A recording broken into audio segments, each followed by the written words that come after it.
Dhanraj shorthand and computer training academy. Vidhan Sabha reporter Jansatta संपादकीय। गति 120 शब्द प्रति मिनट। Be ready. 3, 2, 1 स्टार्ट। आखिरकार वही हुआ जिसकी आशंका कांग्रेस को सता रही थी। इधर मानहानि मामले में सूरत की स्थानीय अदालत ने राहुल गांधी को 2 साल कैद की सज़ा सुनाई। उधर लोकसभा सचिवालय ने उनकी सदस्यता समाप्त कर दी। प्रतिनिधित्व अधिनियम के अनुसार अगर किसी सदस्य को आपराधिक मामले में 2 साल या उससे अधिक की सज़ा सुनाई जाती है तो उसकी सदस्यता समाप्त की जा सकती है। इस नियम के अनुसार लोकसभा सचिवालय के कदम को सही कहा जा सकता है, मगर यह सब जिस तरह आनन फानन में हुआ उससे नए सवाल उठने शुरू हो गए हैं। अभी इस बात को लेकर चर्चा चल रही थी कि सूरत की स्थानीय अदालत का फैसला कहां तक उचित है कि लोकसभा सचिवालय का यह नया फैसला आ गया। हालांकि सूरत की अदालत ने फैसला सुनाने के साथ राहुल गांधी को 1 महीने की मोहलत भी दी थी कि इस बीच उन्हें गिरफ्तार नहीं किया जाएगा और वे इस फैसले को ऊपरी अदालत में चुनौती दे सकते हैं। मगर लोकसभा सचिवालय ने 1 दिन की मोहलत देना भी मुनासिब नहीं समझा। ऐसे में कांग्रेस समेत सभी विपक्षी दलों को सरकार पर नए सिरे से आरोप लगाने का एक और मौका मिल गया है। पैरा। सूरत की अदालत ने फैसले से एक बार फिर यह बात रेखांकित हुई है कि सार्वजनिक जीवन में राजनेताओं को अपनी भाषा में संयम रखना ही चाहिए।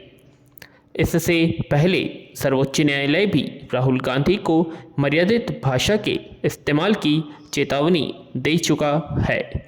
उत्तर प्रदेश में आजम खां भी इसी तरह अमर्यादित भाषा का इस्तेमाल करने की वजह से अपनी सदस्यता गंवा चुके हैं। मगर देखना है कि इन फैसलों से राजनेता कितना सबक लेते हैं। राहुल गांधी के मामले में आए फैसले के राजनीतिक और न्यायिक निहितार्थ हो सकते हैं, पर यह सवाल अपनी जगह बना हुआ है कि आखिर राजनेताओं को अपनी व्यक्तिगत राजनीतिक खुन्नस निकालने के लिए अशोभन वक्तव्य देने की छूट क्यों मिलनी चाहिए। राहुल गांधी अकेले ऐसे नेता नहीं हैं जिन्होंने सार्वजनिक मंच से किसी को निशाना बनाकर अपमानजनक वक्तव्य दिया। ऐसे राजनेता हर दल में हैं।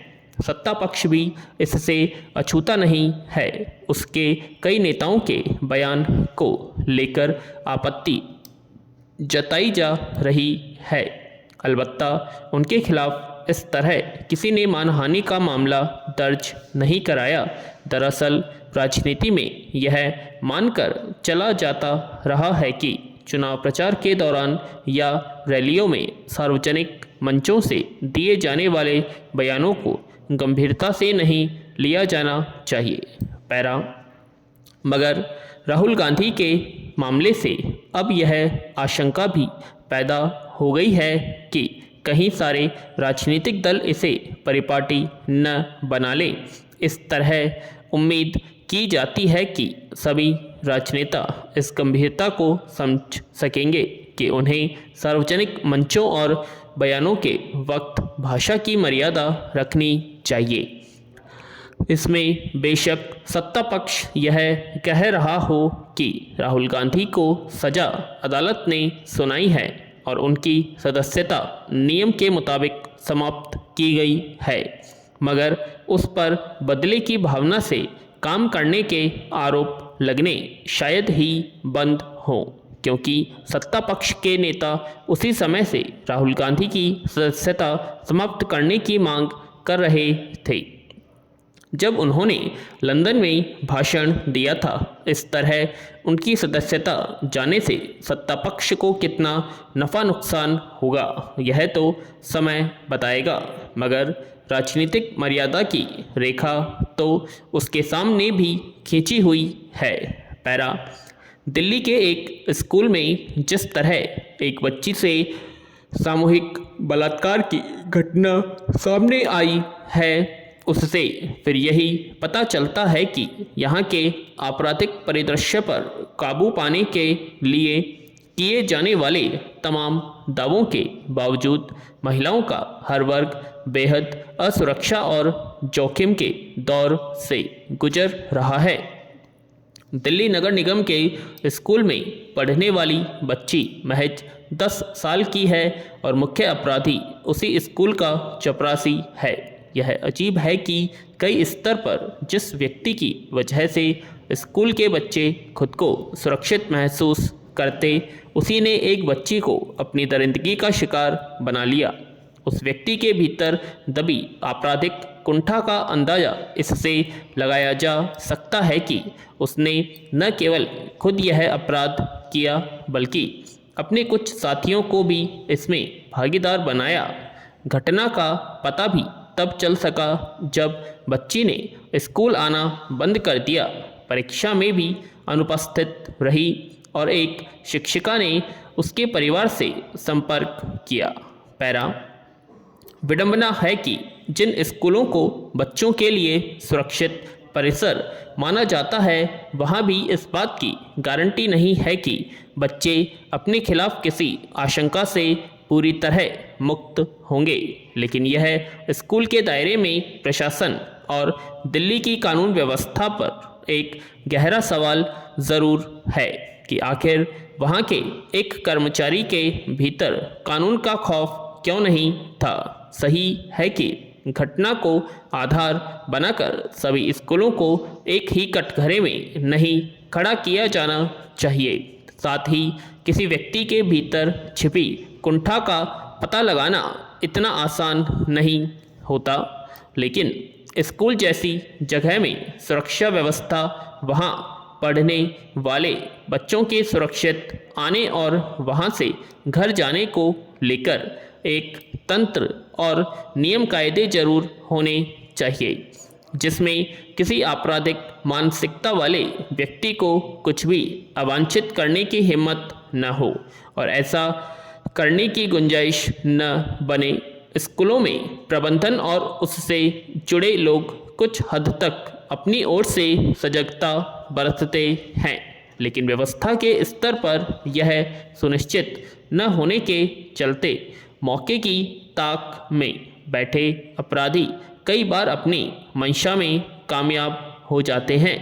विडंबना यह है कि राजधानी होने के नाते दिल्ली की सुरक्षा व्यवस्था के अन्य जगहों के मुकाबले बेहतर और चौकस होने की उम्मीद की जाती है, मगर अन्य वारदात से लेकर खास तौर पर महिलाओं के खिलाफ अपराध की स्थिति में सुधार होता नहीं दिख रहा है।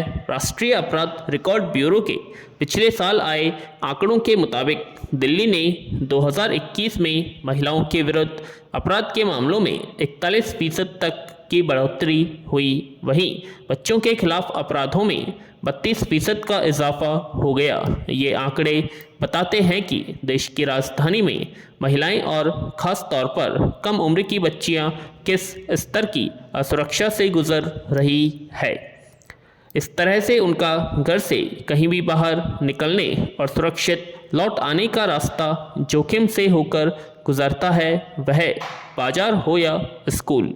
यह स्थिति तब है जब महिलाओं के खिलाफ अपराधों को लेकर सरकारों, पुलिस महकमों से लेकर समाज तक की ओर से अक्सर चिंता जताई जाती है। आंदोलन भी होते रहते हैं, तमाम कानून भी है, लेकिन अगर सामाजिक जागरूकता, संवेदनशीलता से लेकर सुरक्षा के मोर्चे पर महिलाएं और बच्चियां हर वक्त खतरे से दो चार हैं तो संपूर्णता में उस व्यवस्था को कैसे देखा जाएगा। पैरा इस समय देश में दवा उद्योग घरेलू और वैश्विक मांग इसकी पूर्ति में तेजी से आगे बढ़ता दिखाई दे रहा है। दवा उद्योग की वैश्विक श्रृंखला बाधित होने से भारत की फार्मा कंपनियों को दुनिया के कोने कोने से विभिन्न दवाइयों के आदेश लगातार मिल रहे हैं। मगर दूसरी ओर देश में दवा उद्योग से संबंधित विभिन्न चुनौतियां इसे दुनिया की ऊंचाइयों तक पहुंचने में बाधक बनी हुई है। खासकर बड़ी संख्या में दवा निर्माता इकाइयां कच्चे माल एपीआई की कमी का सामना कर रही है। विराम।